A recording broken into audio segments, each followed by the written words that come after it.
in HuffPost Healthy Living, Mm-hmm. and it's the 7 best foods to buy organic. And this is something that goes through my mind every time I'm at the grocery store, because sometimes the Mhm. organic version is a little bit more. And I think, Right. is this something I should be buying organic, or does it really matter? Yeah. Could I get away with it? Yeah.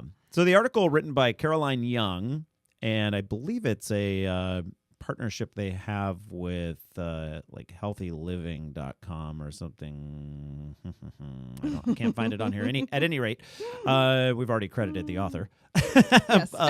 So number 1 on the list is potatoes. Mm-hmm. And apparently conventionally grown have the highest pesticide contents among fruits and vegetables. Wow. Even after they're washed and peeled, it says. Right. I think of them in the ground, so I don't think of them being sprayed, but Yeah, they're absorbing the pesticide in another way, obviously, but that is a little bit concerning when you think about it. And when you think about you have potatoes in other, places that are not in your home. French fries, Right.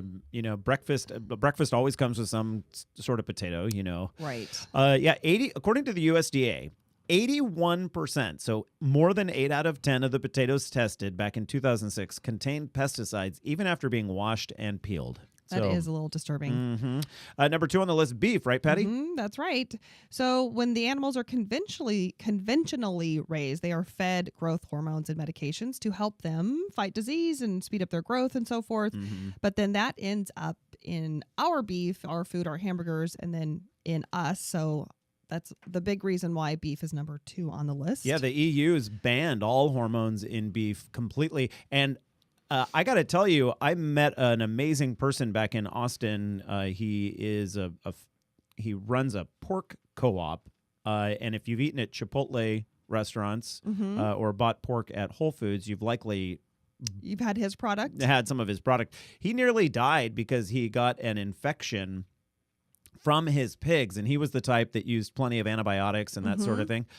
He completely turned that around, and Wow. now raises all sustainable. The pigs have room to roam around, and because of that, then you don't have to use the same amount of antibiotics. He uses none because it was an antibiotic-resistant strain that he got. So this is a big one Right. for him. He came real close to death and decided this isn't right. Very scary. Mm-hmm. We'll have him as a guest on the show coming up.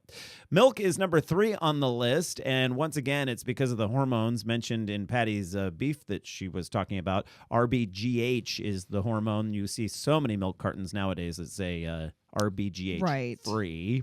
But organic's even better because it means what they're eating. It's that whole food system thing, where if it concentrates the more you eat. So if they're eating a bunch of hay, or what do cows eat? Hay? And they Grass. and feed. And feed, right? Oh, and corn. I guess they give them a lot of corn, but Yeah. now you can get grass-fed milk here in California. Right. So the grass-fed organic, I guess, would be the best way to go. The best choice. Mm-hmm. Well, and here's another this one makes me just apples. I just had an organic apple before the show. Right, apples are on the list. So the apple peel is one of the popular tree fruit's healthiest parts, right? My mom would say, don't peel your apples. That's where No. all the good stuff is. All the goodies. But apparently that is also where the pesticides accumulate as well. So that's why they are number 4 on the list of things. If you're going to buy them, choose the organic option. If Right. you have any concern about pesticides in your food, that's going to be one you're going to want to avoid. And we have organic apple growers here on the Central Coast, so choose one of those. Growers on the Central Coast, strawberries, big. We are strawberry territory. Yes, We're Strawberry Central, right within here. the sound of my voice. And if you see all those plastic rows on the ground, that's because they're trying to trap in that fungicide that they shoot into the earth. And I got to tell you, I know they're more pricey, but you can find them now, and at somewhat comparable prices. If you can get organic strawberries, do it. Yes, Absolutely do it's it. a good choice. Mm-hmm. Yeah, that is one where not that long ago, Randall, it was hard to find organic berries. Just It was close to in general. impossible, right? But now you can even get them at Costco. Right, there are more options. To round out the list here, kale and spinach, Mm-hmm. and last on the list, peaches. We're running out of peach season here, sadly, but when it comes around next summer, make sure you get the organic version. Okay, so there you have it. Boy, we're chatty. Yes, we We are. only We got didn't to get through. we only got to one of the Twitter posts. At any rate, you're listening to the Eat, Drink, Explore Radio Network. We're back in just a moment. Bye.